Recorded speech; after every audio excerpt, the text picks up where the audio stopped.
This is a pedal board we recently finished for George. He has a wet, dry, wet junction box that we made for him on this pedal board. And I want to tell you how it connects to his pedal chain and what it allows him to do. Firstly, the guitar plugs into the buffered input and that sends to his dry effects, overdrives, compressor, and in this case, his volume pedal as well. From there, we go back to the junction box, and this is where really all the fun happens.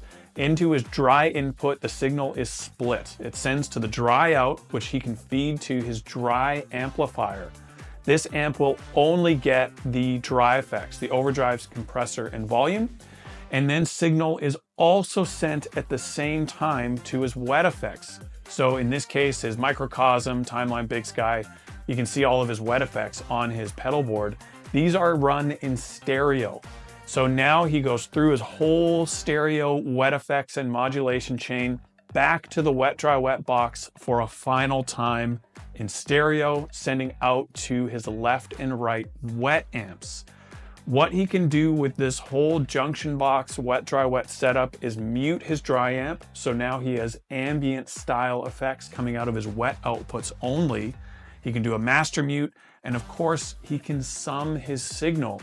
So he can run mono, dual mono, stereo, wet, dry, wet, and he can run 4 and 5 cable method with the effects send jack, which is also built into the junction.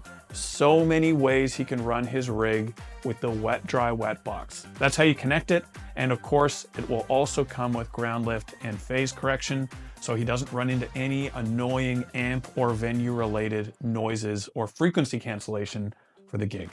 Hope that made sense. Comment below with any questions.